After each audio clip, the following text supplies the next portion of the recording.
Okay, pre-calculus, in other words, trigonometry actually. Trigonometry, chapter 5 review. There are 15 problems on the test, 14 are required. There's a bonus along the way, number 13. Okay, I gotta get my glasses. I keep wondering why I can't see this and I'm using my mind. Okay, just a minute. All right, first question, first 4 questions actually, no, first 3. It says, well, actually, it says first 5. It says, these are the instructions. It says, in problems 1 through 5, consider the triangle ABC. And they have a triangle ABC drawn for you, but only one, which means that every time you change from one problem to the next, you're either going to have to erase the stuff you had on the previous problem or draw another triangle. Because if you try to put it all on there and just keep stacking it up, you get really confused. So there is one triangle, and it is something like this. This is the triangle they will reference the stuff on that you're going to be doing for the first 5 problems. And it looks like a right triangle, but it is not. There's no guarantee that it is. And we've got a B here, and an A here, and a C over here. And then they do this stupid thing like they've done in the past. They put an alpha here and a gamma here. That looks like a delta.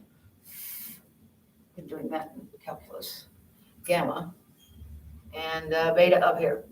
They could just refer to them with the capital letters, but no, they stick these Greek letters in there. And this is the Greek letter C, so it's alpha, beta, gamma, we call it, but it's C, and it belongs to C, and it's just overdone. It's just silly. But it is important that you see those on there. We can't just leave them off because many of the references in the problems that you do reference the Greek letters. So in number 1, it says something like this. Not exactly necessarily, but it might say for number 1, little b is equal to 10. Alpha is equal to 31. And beta is equal to 52. And it says in these problems, consider triangle ABC, express your answers as decimals rounded to the nearest hundredth. So pay attention to that. All answers rounded to the nearest hundredth. If more than one triangle is possible, give all possible answers. When is it possible to have more than one triangle with these things? What's the situation that you should look at? What should the given information's pattern be? Side angle. The side angle, there might be 2. There might be 1. There might not be any at all. So you have to take the information they give you that's written out like number 1 and put it on the picture or draw your own picture or something and fill in the gaps. I'm going to put the given information in red so we can see what we were given. B is 10. Alpha is 31. And beta is 52. Do we have a side angle situation? No, then you can expect one solution. Now you have to decide what the pattern is. It's not side angle, but what is it? Angle, side. Surplus of angles means? Sines. Surplus of angles means sines, unless it is side angle, because that's the weird one, and it's law of sines that you use on it. But angle, side, surplus of angles there means you can use the law of sines on this. And so I would say, well, tell me what you would write to start to figure this out. I'll start you out. Sine of something over something is going to be equal to the sine of something else over something. You got to remember your law of sines. Sine of 52 over 10. Sine of 31 over 8. It's a good start. Okay. For heaven's sake, make sure you're in degree mode for these. They're giving the answers. If the stuff is given in degrees, and I didn't put that on there, but they do in the test, so it's very clear it's degrees. Make sure you're in degree mode. You're gonna have to switch them back and forth on this. In some cases, I think, but mostly this is in degree mode. So we cross multiply. A sine 52 equals 10 sine 31, and we divide by the sine of 52. Make sure you pay attention to your parentheses, close them where it's appropriate, and you should be all set.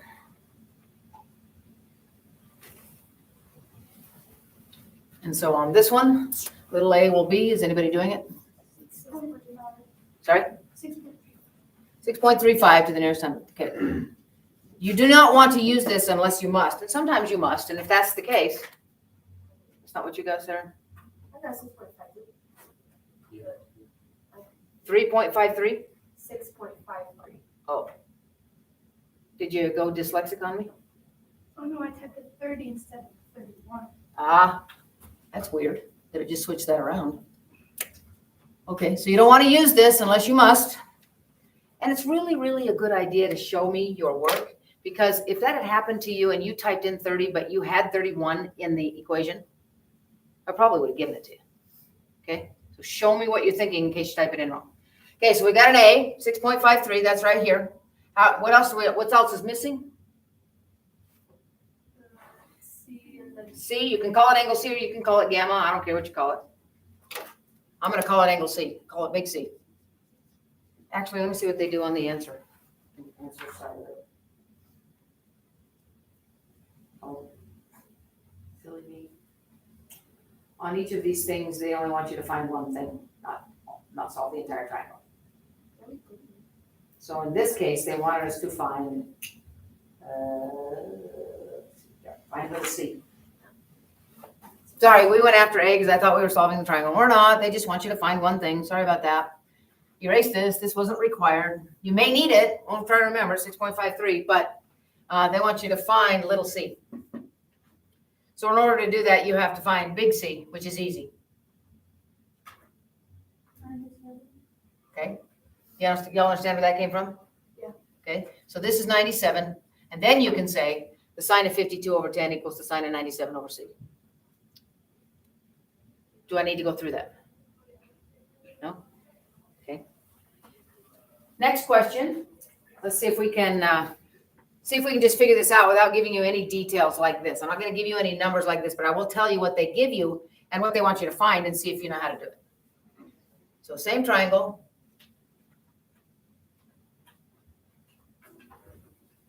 And it says something like this. It says A is given.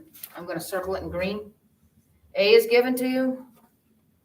Beta is given. Gamma is given. Oh, and then this is number 4. I don't know why my eyes went to number 4, but this is number 4 right here. They give you that, and they want you to solve the triangle.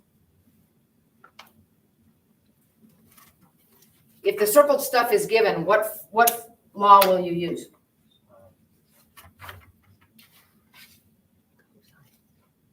Side angle, side has a surplus of side, then it's not side angle.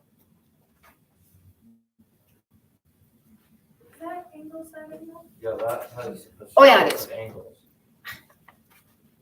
All I can say is I've been up for 2 nights in a row with Mr. Theo, who won't sleep, and I'm dead on my feet. Sorry, well, not an excuse, just an explanation. Sorry, you're yes, angle, side angle, use law of sines. This is number 4. This is number 4, and it says solve the triangle on this one rather than find just one thing. So I know I'm jumping around on you because I'm sleepy. Sorry. So this would be the information that they would give you on number 4, and you're right, it's angle, side angle. I'm losing my brain here, and then you have to find alpha, C, and B. My question is, can you? Yeah. You start out with something like finding this angle right here. You got to find it anyway, right? And the sine, when you find this, it's easy. When you find this, it'll be this over this equals the sine of this over this. Then the sine of this over this equals the sine of this over this. Two quick calculations to solve it after you found this one, which is easy. Everybody clear? Okay, let's go back to number 2. Number 2 is given information. Is green again. And they're going to give you little a, little b, little c, and they want you to find alpha. So they're giving you the green and blue. What are you going to use? Cosines, because there's a surplus of sides, right? I got that one right this time? Cosines. And so to go after alpha, you would probably start out with a squared, so that it's the sine of, or cosine of alpha at the end. Am I making any sense to you? Yeah. Remember your law of cosines? Andrew, yeah? Yeah. So if it's this you want, if you want this angle, that's going to be the very last thing on it. You got to start with its opposite side. Yes? Did you do one of these?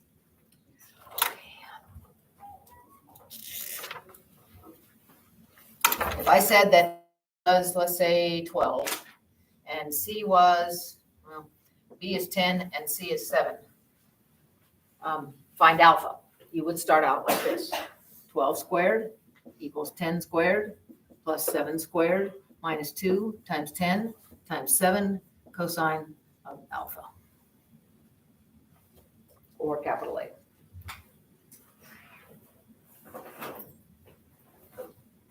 You see, that's how it's written, law of cosines? Yeah. Gotta have it in your head. You have to practice stuff on section 5.6 in order to get this in your head. So then the answer would be 12 squared minus 10 squared minus 7 squared divided by negative 2 times 70, because I can do that arithmetic. I could actually do that arithmetic. Negative 140 cosine of alpha, or no, 140, that thing right there, inverse cosine. Whatever that is, inverse cosine is alpha. Degree mode again. Do you all see the algebra? Kira's going to sleep. Sarah is panicking.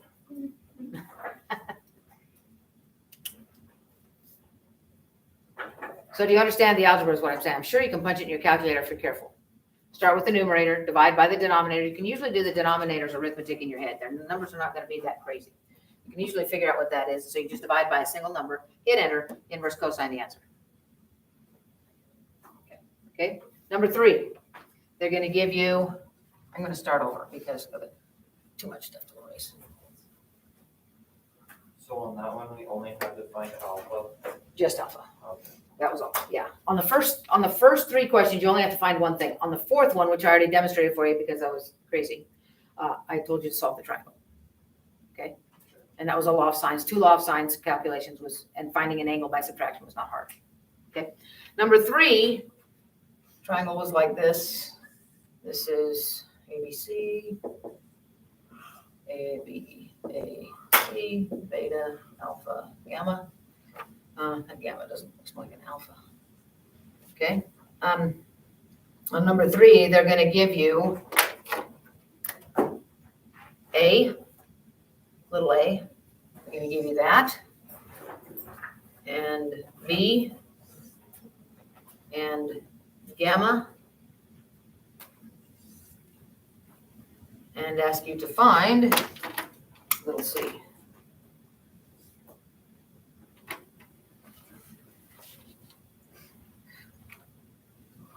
Can you do that? What would it be? What would you use? Cosine of C squared equals A squared plus B squared minus 2AB cosine of beta. Right, so you'd start out with c squared, and the entire right side of it will be known, so you find it and square root it. That make good sense? Okay. So if the information, and I usually don't give a review that's this comprehensive, but if the information is given like what I just said, and it is, you won't have a side-side angle situation. So when it says, if there's more than one triangle, give all possible answers, it's not going to happen. At least right here on the test. Okay. Then we jump to number 5. Are you ready to move on to number 5? Number 5, we jump to a situation where it says, find the area of triangle ABC. I already did number 4 because I did it by accident. It's on here in the first few minutes if you want to see it. It gives you 2 angles and a side and asks you to solve it. Solve the triangles. You got to find all 3 parts. Okay. Missing parts. Okay. Okay. So number 5 does not give you a picture. So we're off of this picture now. That was for numbers 1 through 4. It does say in the instructions though, problems 1 through 5 consider triangle ABC. It's just that the ABC in number 5, I guess you could use the same one. I'll go ahead and use the same one. But this is the information. So they're going to give you a picture like this. I should have erased that.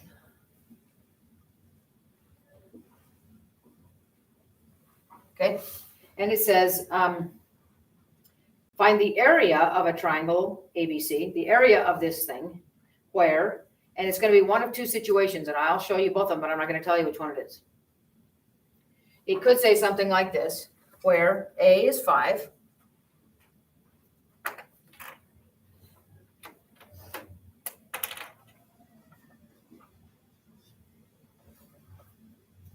A is 5, B is 8, and gamma is 41.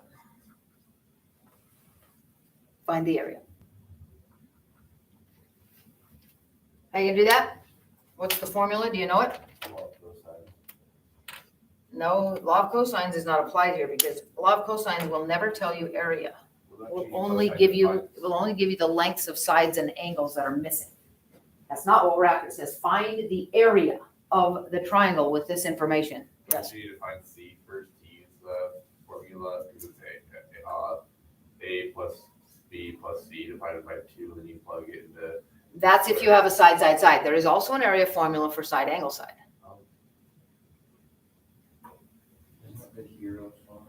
And yes, you could do that with the C and then apply Hero's formula, but it's much, much quicker than that. If you have a situation where the given information is side, angle, side, if you'll remember, the area, not that A, that's not an angle, the area is equal to, if it's in side, angle, side, it is 1/2 AB sine C, if in general. For us, it would be 1/2 40 times the sine of 41. There's your AB. I could have done half of 40. That would be 20. So it would be 20 sine of 41 is going to be the area of that. 1/2 AB sine C, where A and B, it doesn't have to be this A and this B. It could have just as easily been C and B as long as I gave you alpha. It's the included angle that goes on the end, and it's the sides that wrap around it that are multiplied by and 1/2 on the front. We proved that. So if you have a side angle side situation, you want to use this one, 1/2 AB sine C. It's much, much, much quicker. You could find the other side using law of cosines and then apply Hero's formula. And if you do that, I will be able to follow what you're doing. A lot more opportunity for error if you don't remember this, but you could do it. Now, if the information is not this way, this would be the easiest way to handle this one for area. If instead number 5 is like this,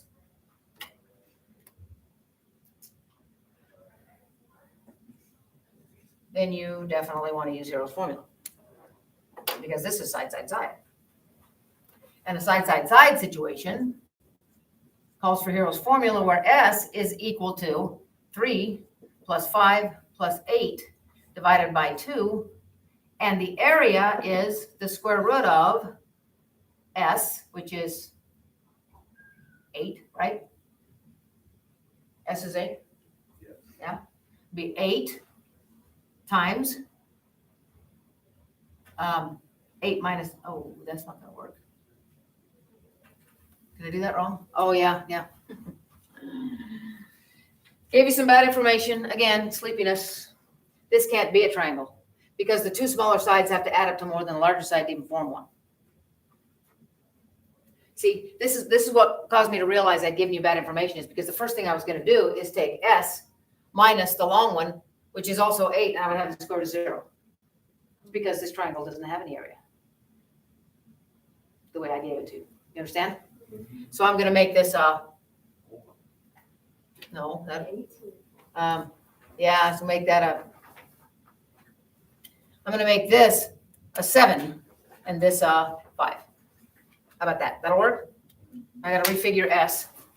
That's going to be, I can start over here. Sorry about that, everybody. I wasn't thinking about the triangle inequality. 5 plus 7 plus 8, that's 15 plus 5 is 20 divided by 2 is 10. Now we're good?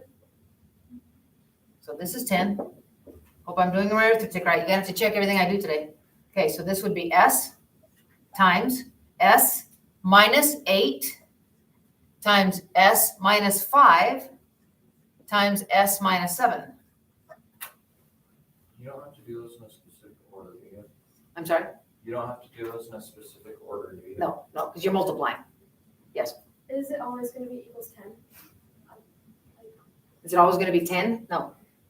Where did you get that? You have to get S from adding up the sides and dividing by That's 2. what that is? Okay, I thought That's that was S. part of And it. then this is S right here. by itself, then s minus one of the sides, s minus another side, s minus another side. Multiply those together, you're gonna get 3,300, is that right? Yeah. And the square root of 300 is not something common, but what's close to that? Anyway, tell me what it is decimally. 2 places. 17.32. Square whatever. If this was in feet, it would be square feet. Because you found the area. This would also be, whatever this results is, it could also be in square feet or whatever they give you. And I'm not gonna tell you which of these it's gonna be, but number 5 is one of these. You gotta have both formulas in your head for area.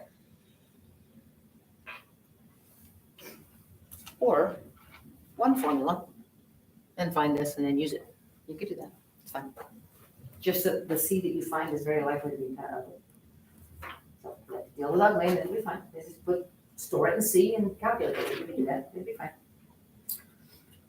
Okay, that's 1 through 5. Are you ready to move on?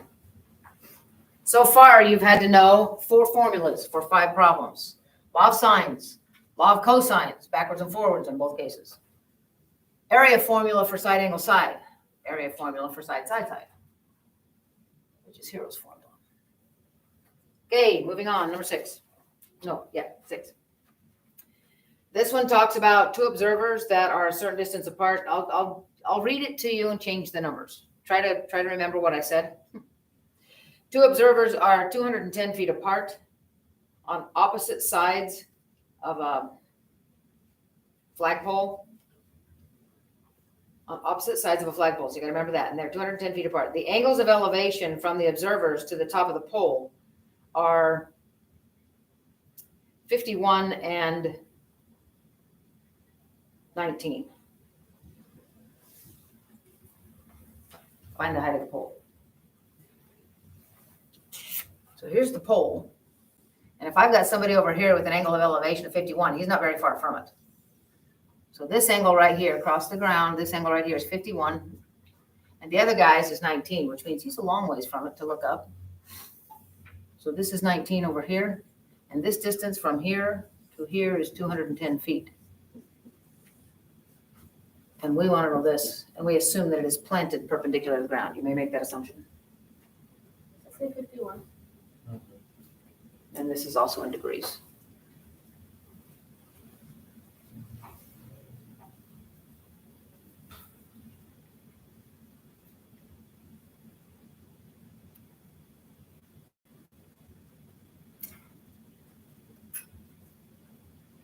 Any thoughts? This is very much like the Ranger Rick and Ranger Johnson problem, where the fire's up there at the top. It's the very same kind of thing. Here's what you do, folks. You find either this side or this side using one of the laws. And then you will have enough information, once you find one of those 2 things, to find this part of the right triangle, depending on which one you found. Because if I find this right here, think about it. I can find this by taking the sine of 51 equals x over what I want. I'm sorry, x over what I found. Right? Using this right triangle. If I find this one, I can use this right triangle because I will know this information. And the sine of 19 will be x over what I found. So I need to use one of my laws on an oblique triangle, the big old monster here. I need to use one of the sine or cosine laws to find one of these 2 sides. I'm going to call this one A, and that's the side I'm going to find. Is that okay? Doesn't matter which one. So now I have a angle side angle situation, which means I'm going to use law of sines. But the only side that I know is the 210, and I don't know that top angle, but boy, is it easy to find. 110. Is it 110? Yeah. Okay. 110? Yeah. You're right. So this one right here is 110. And so now I can find little a. So I'm going to say the sine of 110 divided by 210 is going to be the sine of 51 over a. Now you could just as easily have found this, call it whatever you want, to be the sine of 19 over that. Then you'd be know this side over here. So if we cross multiply and divide, I'm going to get 210 sine of 51 divided by the sine of 110 And that's going to be what A is. Anybody know what A is? When you're ready to calculate. 173.67. 173 point, I would store it. 170, so A is 173.67 approximately. And so now to find X, I will resort to my right triangle trig in this triangle. At least that's what I would do. Okay, so I'm going to go to right triangle trig using this, knowing that A is stored, but it's about 173.67. With numbers this big, rounding the little tiny piece of it right here is probably not going to affect your answer. When the numbers are that big, this round here, because this is such a small piece of that huge number, it's probably not going to affect you if you round it off. Okay, so now to find X, I'm going to resort to right triangle trig here, and I will say the sine of 19 is going to be equal to X over 173.67 or over wherever you have it stored. So 173.67 sine of 19 should give us the answer to the height of the flagpole. And it's probably going to be enormous. Maybe not. Pretty big flagpole. How big is it? Maybe not too big. 56.54. Yeah, that's not too bad. Ours is 65. So it's about as tall as ours out there in the front. 56.54 feet.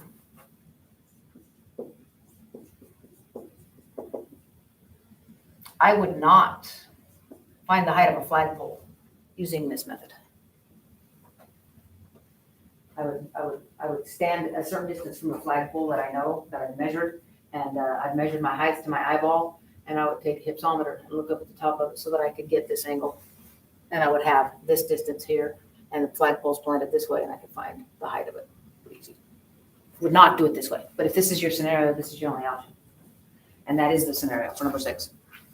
Okay, you could do it this way, be kind of silly. All right, are we ready for the next one? Number 7. Number 7 is testing whether or not you remember which trig functions are even and which ones are odd and what that means. Do you remember your even and odd functions? Do you remember which ones are even? I'm going to tell you because I'm running out of time. Cosine is even, and so is its reciprocal secant. The other 4 are odd.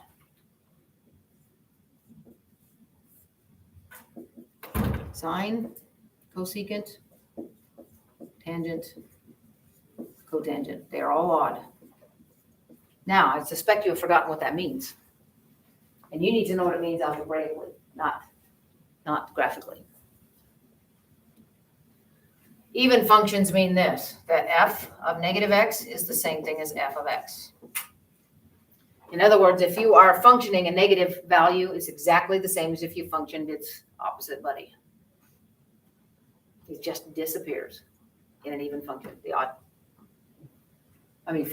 For odd ones, f of negative x equals negative f of positive x. So the negative remains, but now it becomes a negative on the y value rather than on the x value.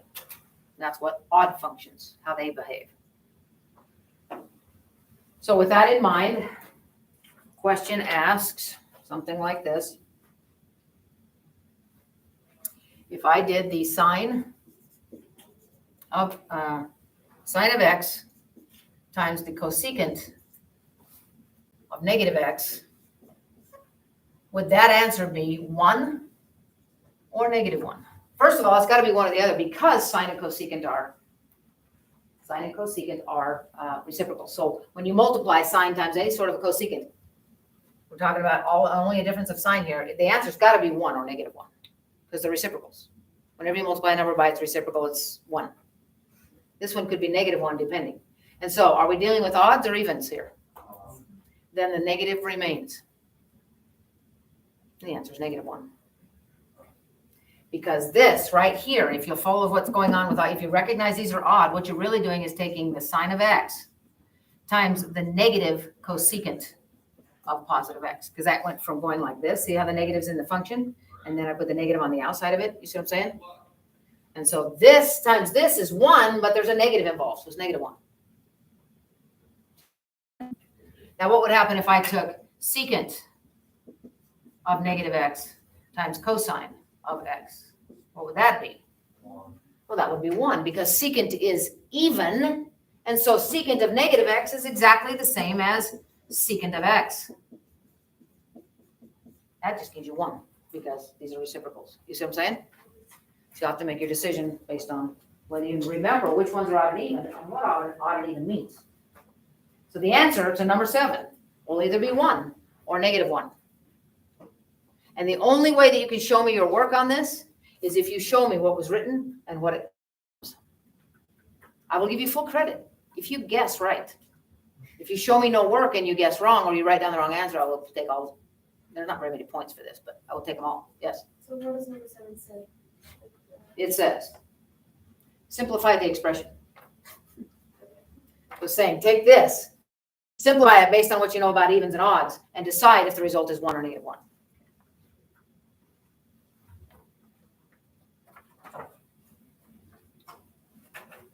Okay, moving on. If you're not getting notes fast enough, you can definitely view this video.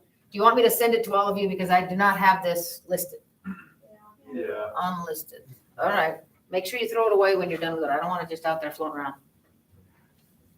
Okay.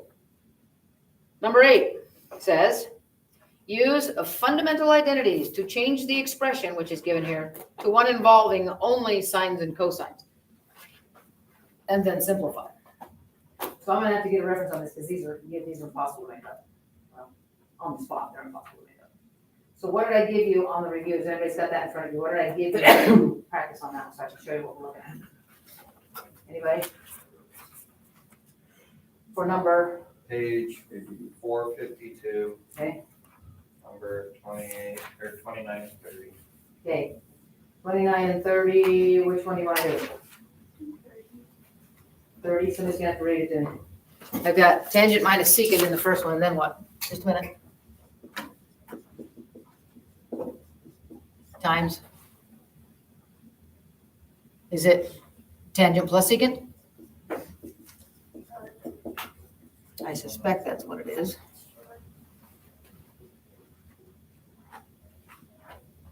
It's secant minus, it's secant minus tangent. They're reversed. Over secant is all y's. I put x's, so all y's, they're all the same now. Secant x. And these are reversed. Almost row 6, great.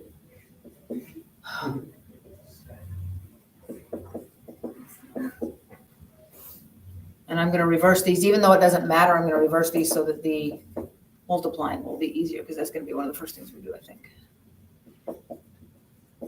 Okay, so the instructions are to use fundamental identities to change the expression, which is written here, to one involving only sines and cosines, and then simplify.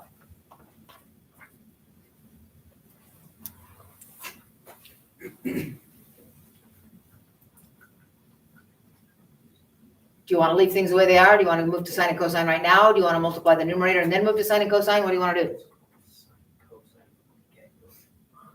From the get-go? If you, just as a note, if you were to multiply the 2 on the top, it's a conjugate pair, which means you would have only 2 terms instead of 4.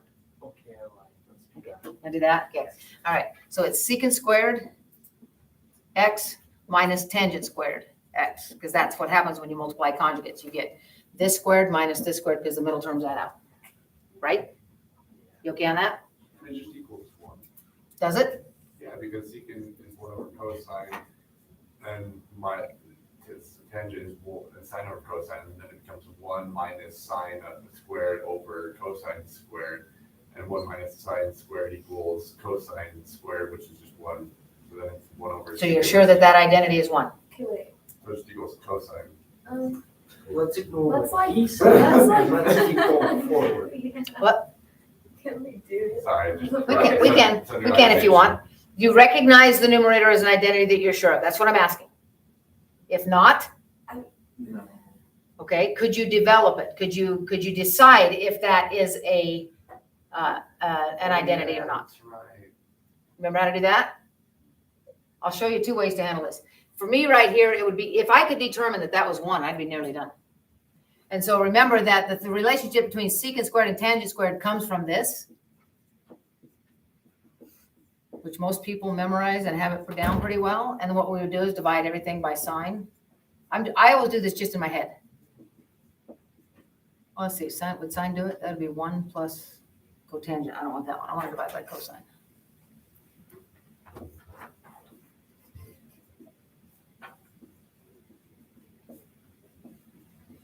If I did that, I would have tangent squared plus 1 equals secant squared. So my question is secant squared minus tangent squared 1? Okay, this is one way to verify it. So I'm sure that that's 1 now that I've worked it all out. You could also, at this point right here, change everything to sine and cosine and see if things work out. Do you want to do that? Yeah. All right, so if I did that instead of this process right here, which some of you still don't get, that's okay. 1 over cosine squared would be secant squared minus sine squared over cosine squared over 1 over cosine. That's what Mason wanted to do, but I held him off for 1 step. They both have the same denominator, so what I have in the numerator is 1 minus sine squared over cosine squared. And if it's okay with you, I'm going to reciprocate this. Well, this is cosine squared. This is cosine squared over cosine squared. So I have 1 times cosine, which is cosine. And that's what you would write in the box if this was the problem. So either way, once you get those 2 conjugates multiplied, if that's what happens, and I'm going to tell you right now, that's not what's going to happen on the one you're doing. But if it were this problem, you've got to either in some way or another verify that that's 1. One way is to develop or have it memorized, this identity, and then you can tell yourself that it is, or develop it, or change everything at this point to sine and cosine, and you'll see that it's 1. Fall right out. So whatever you do, show your work.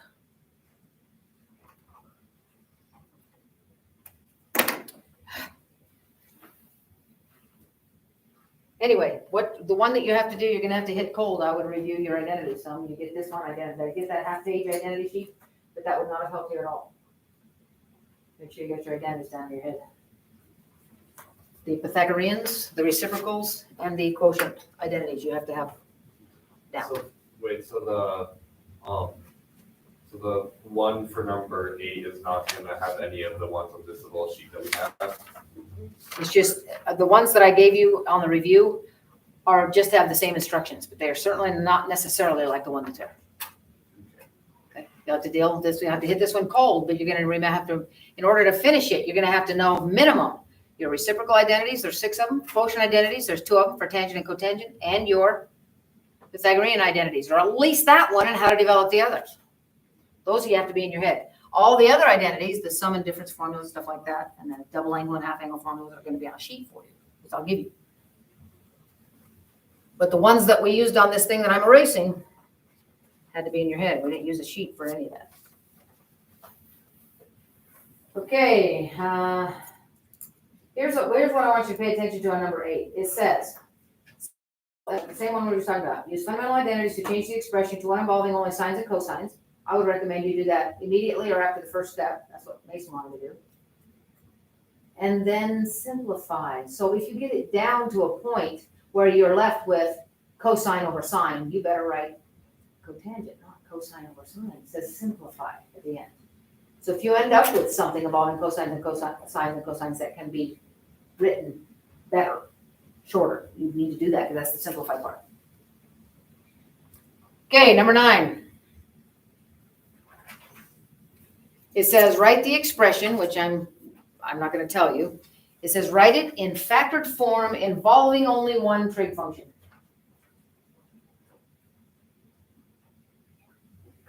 Okay, that's very similar to 30 to 46 on page 452, right underneath the one where we got this one. Okay, so I will choose. I'll choose one very similar to the one on the test. 42 and 43. Do I have those for you to practice? Is that what I have on the review? Anybody have the review? See, it's your sign up page. It's 42. Okay. I'm looking at those, they're very much like the ones on the test. So I'm gonna do number 42 for you. Sine x minus cosine squared minus 1.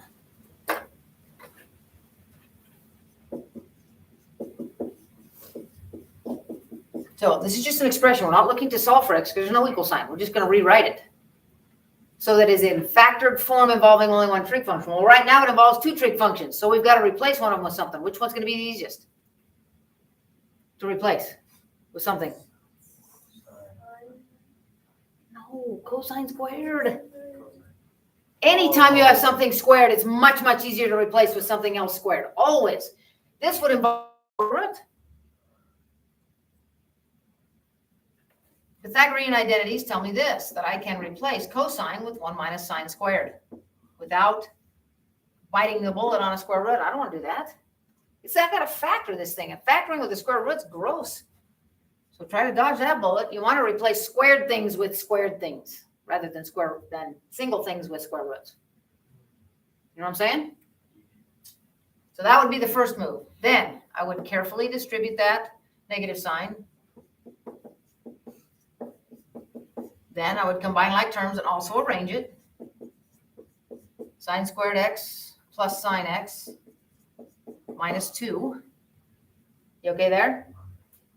Now we've got, from right here, we had it as a single function. So we accomplished that part of the directions. Now we get it to here and we factor it because it says, right, the factored form involving only one trig function. So I put a sine x and a sine x. And I split up that 2 in such a way that the things that I put there, they're subtract to be 1. That's only one option, 2 and 1. But to make it positive, I need the 2 to be positive. This is the answer.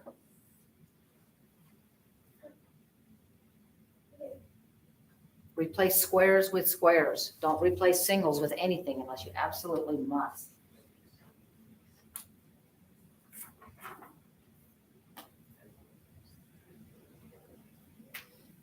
Ready to go on? Number 10 says, use a grapher, your calculator, to conjecture whether the equation is likely to be an identity. If it is not, give a counterexample, that is, find a value of theta for which the equation is false. Okay, Yeah, this is loaded. This is a loaded question. Does anybody have a reference that you look for in the book? From the review? We're number 10? Can you say 23 or it? 24? I will in a minute. What? 23 or 24? On? 452. I don't know, it doesn't have. 452, 23 or 24? Okay, all right, I'll go there in just a minute. This is what it says. Use a grapher to conjecture whether the equation is likely to be an identity. How do you graph the left side in y1 and the right side in y2 and see if they graph right on top of each other. Because if they do, then it's an identity, which you have to prove. If they don't, you have to come up with a counterexample, which is real easy to do from the graphing screen if you know what to do. So we're going to do one of these and show you how to handle this. So use a grapher to conjecture whether the equation is likely to be an identity.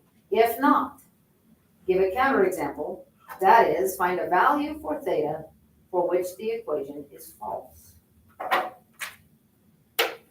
If it's not an identity, there will be billions of those examples. You just got to pick one.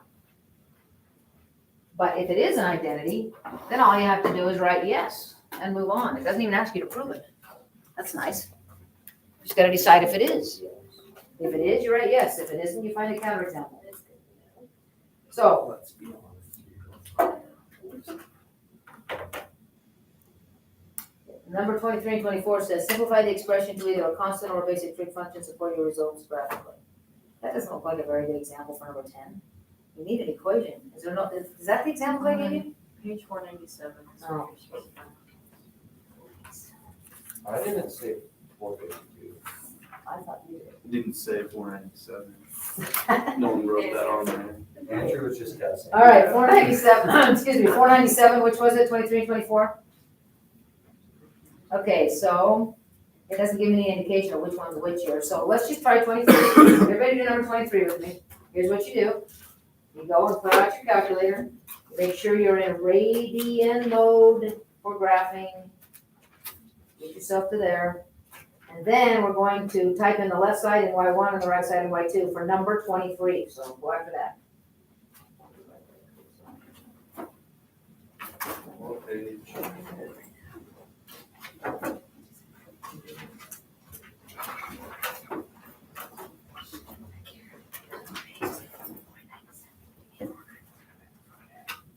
And I would graph it in a Zoom Trig screen.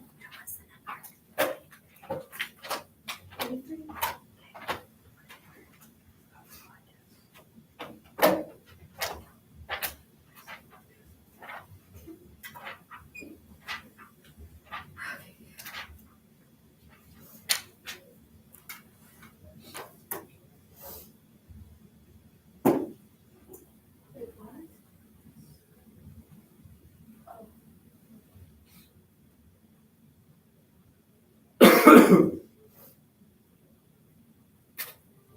How are you gonna answer that question? Zoom Trig. Yes. I would answer yes as well. I'm Now. not. Start graphing the other one. Wait, do what? How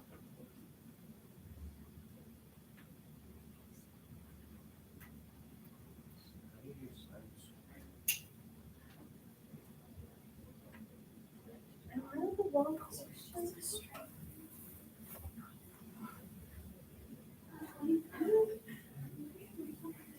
But then it's calculated.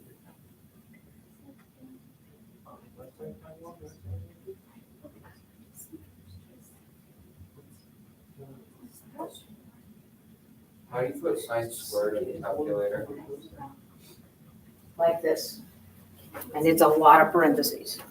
To be sure that you're completely right, you have to write parentheses, sine. It'll open a parenthesis. You close that, and square it. I don't understand.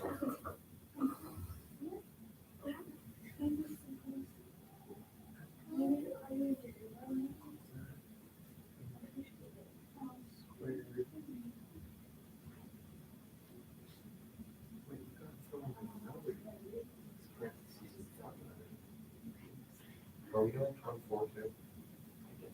Yes? Oh.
Okay, so I got mine graphed and it appears they graphed right on top of each other.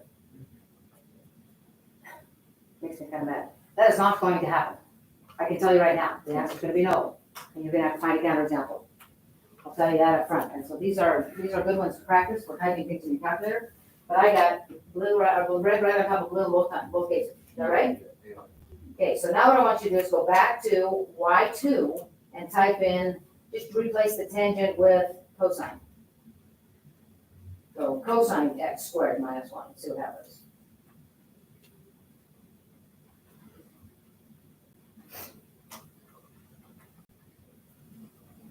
Wait, Well, obviously not the same. wait, are we on 23 or 24? 24, I typed in all the stuff to 24 and I replaced the second equation with, instead of tangent squared, cosine squared. Okay, that's all I've done. And you get this really kind of pretty little design, right? Okay, so now what I want you to do, obviously they are not the same, and I want you to squeeze down this screen so that we are looking at a smaller portion of it. So I'm gonna squeeze my window down to go from pi halves, no, I'll go from pi to pi. My Zoom trig has me going from negative 8.63 to something else, is that right? Don't you have? So I'm gonna go from pi to pi. So x min negative pi, x max pi, by pi halves is fine.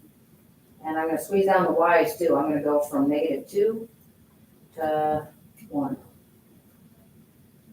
Because that's where everything seemed to be happening, was below the x-axis, right below the x-axis. You said negative. 2 to 1. Something like that, you get a zoomed in piece of the pretty little thing that's going on. Okay. So the window, I went from x's from negative pi to pi, and the y's from negative 2 to 1. Or you can just put your cursor someplace and zoom in if you want. If you don't want to design your own window, that's fine, I always design my own. And you should get something like this so that you can clearly see pieces of both, but not too many pieces. Wait, what's the second equation? Second equation should be cosine squared minus 1. So Oh, all I did is sit on the word tangent and replace it with cosine. tangent. You okay there? Yeah. Now, to find the counterexample, by the way, and I'm warning you because it's likely to happen, there may be asymptotes in the problem you have to deal with on your test. You know, there's asymptotes for tangent and cotangent, right? For heaven's sake, don't choose an asymptote to find values for. That would be dumb. Don't do that. Choose something else. What the objective is here, now that we realize they are not the same, they are not an identity, we need to find a counterexample. We only have to find one. There are billions on here. There are lots and lots of x values that have a different y value for the blue and the red. Right? Oh, by the way, this does have asymptotes. Don't choose this mark right here. That's an asymptote for the blue graph. You know what I mean? Don't choose that. Choose something like, and by the way, if you look at your window, my window anyway is marked at pi halves, 1.57. My tick marks are at every pi halves. So when I go back to my graph, I realize I do not want to choose pi halves as a guess because that's an asymptote for the blue one. Pi fourths might be good. Because pi fourths is right halfway out, and you see at pi fourths they have different values? Or do they? Do they have pi fourths? Because they might be crossing right there. Check it out. Go like this. Here's what you do. Second, calc a value at pi fourths. So make x equals pi divided by 4. And they do have different values at pi fourths. If they had the same value, in other words, if on the blue one it landed right where the red one crosses, don't choose that one either because that doesn't prove they're different. It proves they're the same, at least at that point. But you can see here at pi fourths, the blue one has a 0 and the red one has something other than that. You follow what I'm saying? Yeah. So choose something that's not an asymptote and also not a cross point. And there's lots of choices. Just choose something. You could even choose, instead of choosing pi fourths, you could choose 1. Choose the number 1. That would work too.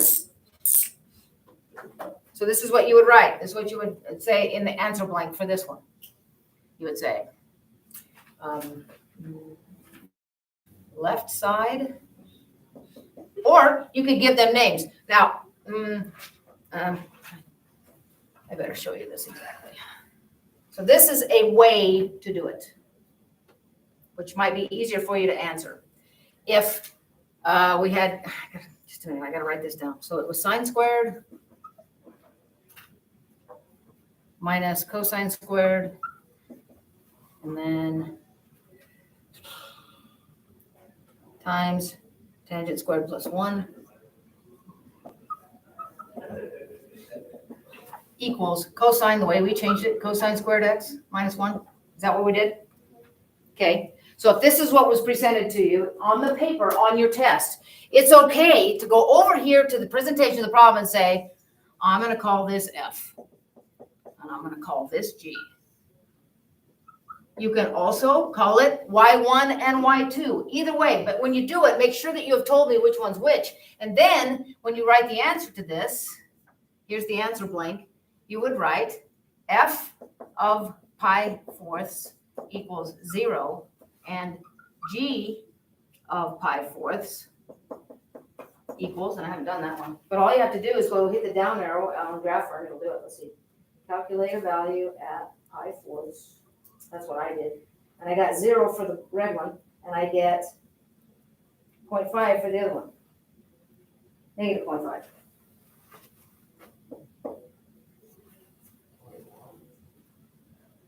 You know what I'm saying? Yeah, it's so far to the left.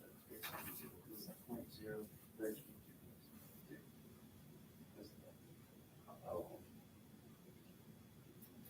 This part right here is arbitrary, but it should not be an asymptote location for x, nor should it be a place where they actually cross. Something else where they have different y values. Because to prove that two equations are not the same, you only have to find one place where they have different y values, which I did. Done. Heck of a process, right? You don't have to choose pi fourths. If you had chosen 1, for example, you could go second calc a value at 1. I don't know what I ended up, 1.41, which is beyond my window.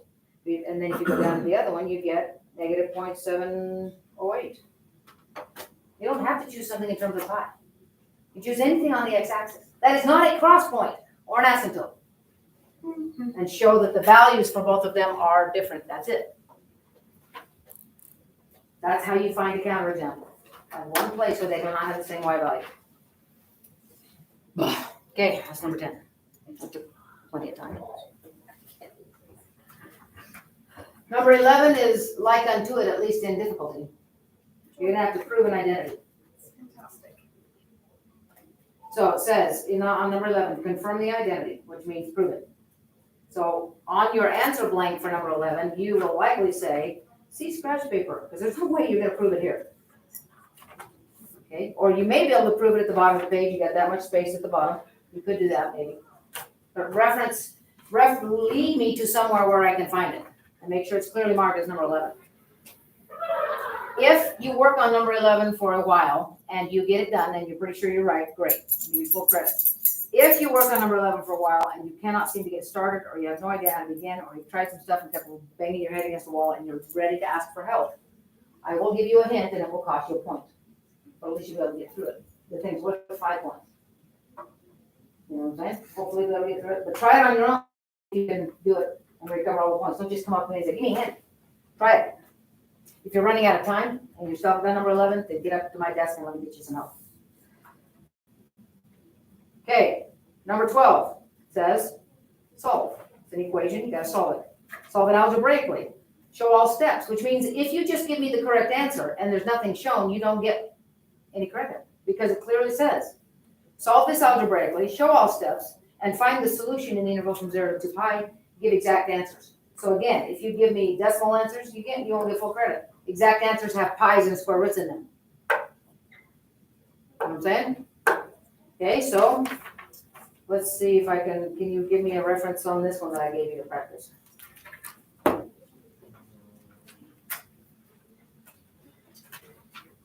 41 and 43.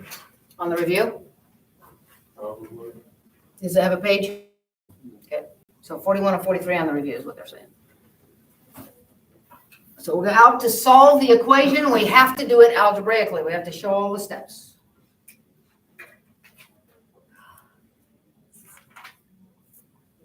What?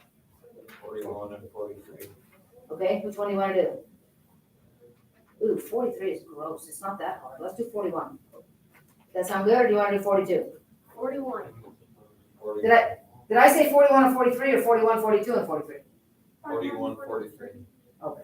41. It's more like 41 than anything else. Sine squared minus 2 sine minus 3.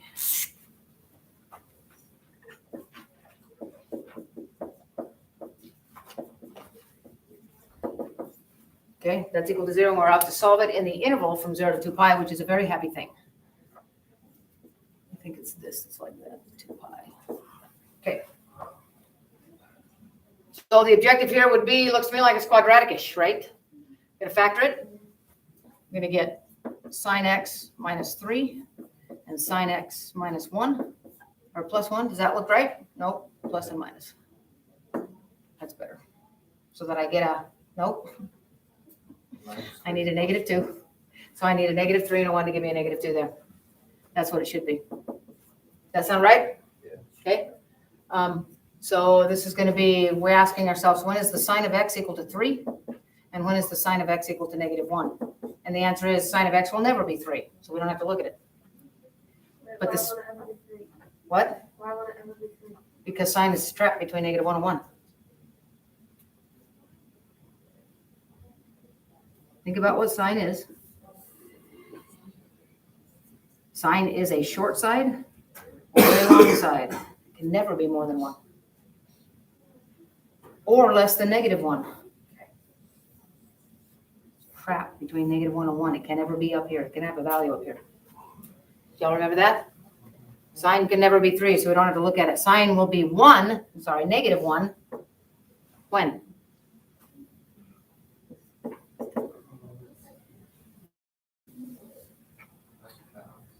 Zeros and ones only show up at quadrantals. Which one is it? I have, sine is 1 there.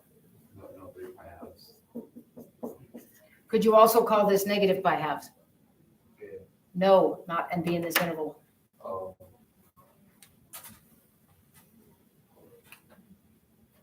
Okay? I will give you a hint on this one. The factoring that you will do will not be like this. The factoring you will do will be to take something common out.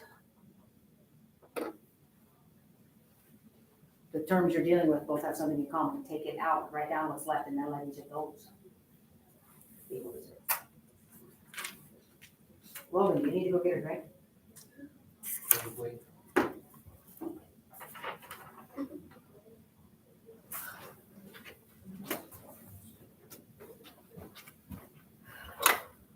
I don't know, I'm giving it to a drink now. He's gonna be down here in half a second. So tomorrow I will go over number 14 and 15. All I will tell you about the bonus, which is what's up next. This is all I'm gonna tell you. I'm not gonna refer to it again. It has to do with the path of a roller coaster that goes underground. And it has to do with graphing and understanding phase shifts and stretches and shrinks and reflections over x-axes and stuff like that. It has to do with reading a graph. That's from chapter 4, but it's on here. If you want to do this one successfully, you have to remember how to transform graphs in a certain way. That's how you do the bonus. That's the reason why I made it a bonus. It's chapter 4 to begin with, and it's a crazy little problem. Very, very interesting, but I'm making a bonus. Just so you know about those people who actually try it, that actually put something in the blank. About a third of them get it right. Wow. Very good. That's number 13 and it's a bonus. We'll go over 14 and 15 in detail tomorrow and then Friday or Monday. We'll decide tomorrow when you want to take it, Friday or Monday. Definitely Monday. Here's the problem.